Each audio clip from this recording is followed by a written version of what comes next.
ప్రేక్షకులందరూ నమస్కారం. ప్రస్తుతం మన స్టూడియోలో ప్రముఖ ఆధ్యాత్మికవేత్త, జ్యోతిష్య వాస్తు పండితులు, బ్రహ్మశ్రీ డాక్టర్ గుండెపూడి శివసుధీర్ శర్మ గారు మనతో ఉన్నారు. గురువుగారితో మాట్లాడతాం. నమస్కారం గురుగారు. శ్రీమాత్రే నమః. శ్రీ గురుభ్యో నమః. గురుగారు, జూన్ నెలలో వృషభ రాశి వారి పరిస్థితి ఏ విధంగా ఉండబోతుంది? ఆర్థికంగా, ఆరోగ్యంగా అన్ని విధాలుగా ఎలాంటి జాగ్రత్తలు, రెమెడీస్ పాటించాలి గురుగారు వీళ్ళు? ముఖ్యంగా నాన్న, వృషభ రాశి లక్షణాలు తీసుకుంటే వీళ్ళకి ఒక స్థిరమైనటువంటి ఆలోచన విధానం ఉంటుంది. వీళ్ళకి అంటే పట్టుకున్నది వదిలేటువంటి సమస్య లేదు.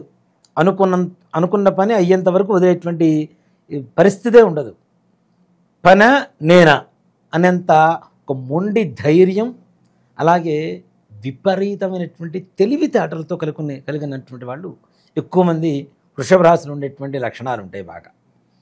అంతేకాకుండా ఈ జూన్ నెలలో వృషభ రాశి వారి విషయానికి వస్తే ప్రథమార్థం అంటే దాదాపు 15వ తారీఖు వరకు కొంచెం ప్రమాదాలకి ఎక్కువగా గురి అయ్యేటువంటి పరిస్థితులు కనబడుతున్నాయి. అనారోగ్యం, దీంతో ఇంట్లో అంటే ఈ వృషభ రాశి వాళ్ళకనే కాదు, ఇంట్లో ఎవరికైనా సరే వాళ్ళ ఇంట్లో కుటుంబ సభ్యులకి అనారోగ్య సూచన, తద్వారా డబ్బుని ఖర్చు పెట్టవలసినటువంటి పరిస్థితి. అది కూడా డబ్బును మంచినలా ఖర్చు పెడుతున్నారంటారు చూడండి, ఆ పరిస్థితిలో ఎక్కువ స్థాయిలో ఖర్చు పెట్టేటువంటి ఒక భయానకమైనటువంటి పరిస్థితులు కనపడుతూ ఉన్నాయి. దాంతోపాటు సంఘంలో అగౌరవం, వాళ్ళకు ఉండేటువంటి పలుకుబడి తగ్గిపోవటం, ఎక్కువగా భంగం వాటిల్లటం, అలాగే వాళ్ళు అనుకున్న పనులు కూడా నిదానంగా నత్తనడకన నడుస్తూ ఉంటాయి. అవుతాయా కాదా అనుకునేటువంటి పరిస్థితి. ఇప్పుడు ఒక పని మొదలు పెడితే 1 రోజులు తెలిపోయే పని ఉంటుంది, 2 రోజులు తెలిపోయే పని ఉంటుంది. అవి కూడా ఈ ప్రథమార్థం వరకు 15వ తారీఖు వరకు సాగదీస్తూనే ఉంటుంది నిదానంగా. ఇప్పుడు ఎగ్జాంపుల్ చెప్పాలంటే, హాస్పిటల్లో ఎవరినో జాయిన్ చేసాం, కుటుంబ సభ్యులు ఎవరికి హెల్త్ బాగుండక ఇంకా తగ్గిపోయింది, ఇవాళ రేపు పొద్దున డిశ్చార్జ్ చేస్తారు అనుకునే పరిస్థితుల్లో మరలా ఇంకొక ఏదో ఉపద్రవం రావటం, దాన్ని మళ్ళీ ఎక్స్టెండ్ చేసుకోవడం, ఇలా ఈ రకమైనటువంటి అంటే వాళ్ళు అనుకునేటువంటి పనులు కూడా నత్తనడక నడుస్తూ ఉంటాయి. ఉద్యోగ వ్యాపార రంగాల్లో కూడాను అనుకోనటువంటి మార్పులు, నష్టం వాటిల్లటం వ్యాపారంలో, ఉద్యోగంలో వీళ్ళకి ప్రతికూలమైనటువంటి స్థలాలకి ట్రాన్స్ఫర్లు జరగటం, ముఖ్యంగా ప్రమోషన్సు. అంటే ఇక్కడ ఏదైనా ట్రాన్స్ఫర్ జరిగితే ఏదైనా లాభం వస్తే బాగానే ఉంటుంది, కానీ లాభము ఉండదు, వీళ్ళకి ఇష్టమైనటువంటి స్థలము కాదు, వీళ్ళకి ప్రతికూలంగా ఉండేటువంటి స్థలాల్లో కూడా ట్రాన్స్ఫర్స్ జరగడానికి ఎక్కువగా అవకాశాలు కనబడుతూ ఉన్నాయి. అంతేకాకుండా ఇంట్లో ముఖ్యంగా చోర భయం అని చెప్పుకోవచ్చు, దొంగలు పడి ధనాన్ని దొంగిలించేటువంటి పరిస్థితులు కూడా కనబడుతున్నాయి. కాబట్టి తగిన జాగ్రత్తలు తీసుకోవాల్సినటువంటి పరిస్థితులు ఎంతైనా ఉన్నాయి.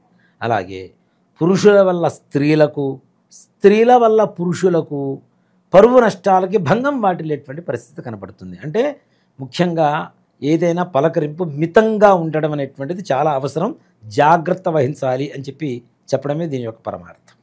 ఇంకా ఇంట్లో ప్రథమార్థం నుంచి 15వ రోజు నుంచి 15వ తారీఖు నుంచి కొంతమేరకు సానుకూలం పెరుగుతూ ఉంటుంది. అక్కడి నుంచి మాసాంతం అంటే 30వ తారీఖు వరకు అనుకుందాం, 30వ తారీఖు వరకు లోపల మాత్రం అనుకోనటువంటి ఏదైతే వీళ్ళు సంఘంలో గౌరవ ప్రతిష్టలకి భంగం వాటిల్లిందో అలాంటి చోటనే మరలా వీళ్ళు చేసింది తప్పు కాదు, వీళ్ళే కరెక్ట్ అనుకొని మరలా వీళ్ళ పునర్జీవితం వీళ్ళకి సంభవించడం అనేటువంటిది జరుగుతూ ఉంటుంది. మరలా సంఘంలో గౌరవ మర్యాదలు పెరుగుతాయి. అలాగే వివాహాది శుభకార్యాలు ఇంట్లో తప్పనిసరిగా జరిగేటువంటి అవకాశాలు ద్వితీయార్థంలో కనబడుతున్నాయి నాన్న. అంటే దానికి కావలసినటువంటి ఆర్థిక వనరులు కావచ్చు, ఏదైనా బంధాలు అంటే తెలిసినటువంటి వాళ్ళు, ఇప్పుడు ఒక అమ్మాయికి అబ్బాయికి సంబంధాలు చూస్తూ ఉంటాం, ఇంటి వెనకనే పెట్టుకుంటాం, సంబంధం ఎక్కడెక్కడో చూస్తుంటాం. అలాంటివి అప్పటికప్పుడు పరిచయం అయ్యేటువంటి వ్యక్తులు, ఎప్పుడో పరిచయం ఉన్నటువంటి వ్యక్తులే సంబంధం, ఈ అబ్బాయి ఉన్నాడు కదా, ఈ అబ్బాయిని వదిలేసి ఎందుకు చూస్తున్నాం మనం అనుకునేటువంటి పరిస్థితులు రావటం, అలాంటి సంబంధాలు కుదరటం, వివాహ శుభకార్యాలు ఇంట్లో జరిగేటువంటి పరిస్థితులు రావటం, అలాగే ముఖ్యంగా అన్నదమ్ముల మధ్య అంతకుముందు ఉన్నటువంటి విభేదాలు ఏవైతే ఉన్నాయో ప్రథమార్థం దగ్గర నుంచి ద్వితీయార్థం అంటే 30వ తారీఖు లోపల అన్నదమ్ముల మధ్యన ఉండే గొడవలు పోతాయి, చక్కగా సఖ్యతగా ఉంటారు. కుటుంబంలో కూడాను ఆనందకరమైనటువంటి వాతావరణం తప్పనిసరిగా నెలకొల్పబడుతుంది. అలాగే ముఖ్యంగా ఇంట్లో ఖర్చులు మాత్రం అధికంగా ఉంటాయి. ఇందాక అనారోగ్యపరంగా ప్రథమార్థంలో ఖర్చులను చూస్తున్నాం, ఇక్కడ శుభకార్యాలు చేస్తే ఆటోమేటిక్గా ఖర్చులు కానీ ఖర్చుకి 1,00,000 రూపాయలు బడ్జెట్ అనుకుంటే లక్షకి మించి ఇంకో 2 లక్షలు ఖర్చు పెట్టేటువంటి భావస్థితి భావజాలం కలిగినటువంటి వాళ్ళు వీళ్ళు. ఈ వృషభ రాశి వాళ్ళకు ఉన్నటువంటి లక్షణం కూడా ఏంటంటే నాన్న, స్టార్ట్ చేసేటప్పుడు అమ్మో వద్దు ఇంతలోనే చేద్దాం అనుకుంటారు. కానీ వృషభ రాశి వాళ్ళకి ఇంతింత చేయడం అనేటువంటిది ఇష్టం ఉండదు. అది గొప్పగా చేయాలనేటువంటి భావజాలం కూడా వీళ్ళ ఈ వృషభ రాశి వాళ్ళకి దిగితే కాంప్రమైజ్ అవ్వరు. అస్సలు చిన్నది స్టార్ట్ చేస్తారు అంతే. అక్కడి నుంచి స్టార్ట్ చేసి ఓ పెద్ద ఫంక్షన్ చేస్తారు దాన్ని, ఒక చిన్న ఫంక్షన్ కూడా. అంటే చిన్న స్థాయిలో వీళ్ళ దృష్టిలో ఎక్కడ కూడా కంటికి ఆనదు. పెద్ద స్థాయిలోనే గ్రాండ్ లుక్ ఉండాలి, అందరూ మెచ్చుకోవాలి. వీళ్ళకి ఏంటంటే ముఖ్యంగా పొగడతలకి ఎక్కువగా పడిపోతూ ఉంటారు. కాబట్టి అది కూడా తగిన జాగ్రత్తలు తీసుకోవాలి. పొగిడి పనులు చేయించుకునే వాళ్ళు చాలామంది ఉన్నారు. కాబట్టి అది కొంచెం జాగ్రత్త వహించవలసినటువంటి పరిస్థితి కనపడుతుంది. గురుగారు, మొదటి 15 రోజులు పెట్టుబడుల జోలకు వెళ్ళకపోవడమే మంచిదంటారా? తప్పనిసరిగా నాన్న, ముఖ్యంగా వ్యాపారంలో కావచ్చు, అందులో జాయింట్ బిజినెస్ కావచ్చు, షేర్ మార్కెట్ కావచ్చు, ఇట్లాంటి వాటిల్లో పొర్రపాటున పెట్టుబడులు మాత్రం పెట్టవద్దు. ఉన్న దాంతోనే ప్రశాంతంగా జీవనాన్ని సాగిస్తూ ముందుకు వెళ్ళటం బెటర్. కానీ కొత్త పెట్టుబడులు పెట్టడం, పెద్ద మోతాదుల్లో పెట్టుబడులు పెట్టడం ఇట్లాంటివి మాత్రం అసలు నిషిద్ధం, వద్దు అని చెప్తా. గురుగారు, బయట పరిస్థితులు మనం చూస్తున్నాం. పరస్త్రీ వ్యామోహం కావచ్చు, పరపురుషుడు వ్యామోహం కావచ్చు. దీనివల్ల వైవాహిక జీవితంలో చాలా వరకు ఇబ్బందులు వస్తున్నాయి. ఇలాంటి పరిస్థితులు ఏమన్నా వచ్చే అవకాశాలు కనిపిస్తుంది? ఉన్నాయి నాన్న, అది కొంచెం జాగ్రత్త పడవలసినటువంటి అవసరం ఉంది. ముఖ్యంగా వృషభ రాశి వాళ్ళకి ఇక్కడ భార్య సంతాన యోగం లేనటువంటి వాళ్ళకి సంతాన యోగం కలుగుతుంది అనేటువంటి ఆశ కలుగుతూ మరలా దాంట్లోనే భంగం వాటిల్లేటువంటి పరిస్థితులు కనపడుతుంది. మంచి ఫలితాలు అయితే లేవు. కాబట్టి ప్రథమార్థం వరకు ఇట్లాంటి వాటి కోసం వేచి చూడాల్సిందే. ద్వితీయార్థంలో మాత్రం తప్పనిసరిగా ఇలాంటి పరిస్థితులు అప్పుడు ఏదైనా కన్ఫామ్ అయింది అనుకుంటే మాత్రం తప్పనిసరిగా మంచి సంతాన యోగం కూడా కలుగుతుంది.